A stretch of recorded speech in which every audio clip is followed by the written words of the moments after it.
I now wish to invite the Honorable T. Godi to the podium. Thank you, Mr. Speaker. Sir. I wish to dedicate my speech to the late Comrade Joe Mkhwanazi. May his revolutionary soul rest in peace. Comrades and honorable members, Comrade President, congratulations on your SONA address. We noted your report on the progress made in implementing some of last year's commitments and the plans ahead. On the challenges facing our country, we are in agreement from education, health, infrastructure, rural and urban development, land reform, unemployment, inequality, poverty, and so on. The critical question, however, is how we tackle these issues, the agency, the resolve, the capacity, and the appropriateness of our responses. It is the considered view of the APC that enhancing the capacity of the state is of the most critical necessity, for everything else depends on it. To this end, the Department of Public Service and Administration has to play a much bolder and central role in this regard. The Public Service Commission has to be strengthened, better led, and given more powers. We need a single civil service with a single entry point. We cannot overemphasize the need for stability at the senior management levels and doing away with short-termism. Our education suffers from lack of proper, energetic, and courageous administrative leadership. Some of our school principals, circuit managers, etc., leave much to be desired as leaders, thus the poor outcomes. The sometimes poor focus and discipline of students and teachers is actually a reflection of a lack of competent leadership.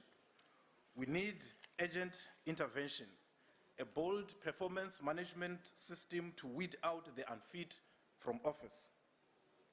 Whilst we have an energetic minister and competent DG in the Department of Health, reports of patients going without food or medication, professionals not being paid, requires firm and drastic intervention.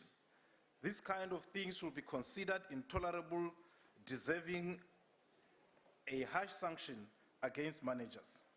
We look forward to the implementation of the NHI. It is the way to go to ensure universal access to quality health care and better run health facilities. Comrade President, it is the contention of the APC that the challenges of poverty, inequality, and unemployment cannot be addressed without the state playing an active role in the economy. A Manchingeland state will just guard over the continued impoverishment of the majority. There is no doubt that the years of freedom have been good to business. They have made huge profits in peace without the burden of operating in an apartheid state. But the question is, has business been good to freedom? The answer is to be found in the more than 500 billion rands stashed away in banks and not invested in the productive economy. It is to be found in the conduct of Anglo Platinum, Harmony, and the criminal conduct of construction companies, etc. It will be waiting for Godi to expect them to help in addressing these challenges. The state does not resonate with the political feelings of the owners of capital. They were politically defeated in 1994. There is still a grievance to nurse. It is no coincidence that the beneficiaries of colonialism and apartheid have banded themselves together into a political formation to be uncooperative, negative, and oppose the rule of the majority. Some of the machinations we see in this House and outside are related to this fact, a fight back against 1994. Comrade President, the APC believes that the progressive forces in our country have a responsibility to train their collective focus on these righteous maneuvers. On this centenary of the Native Land Act, as the APC... Order, honorable members, order.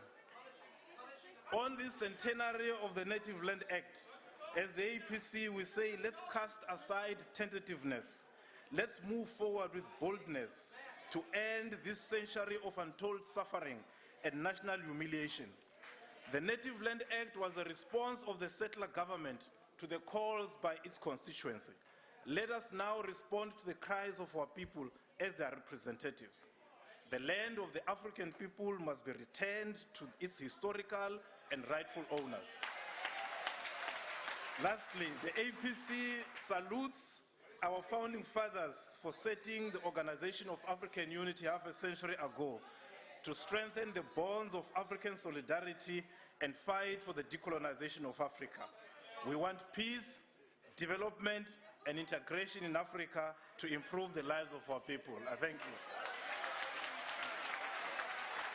I thank the Honourable Speaker.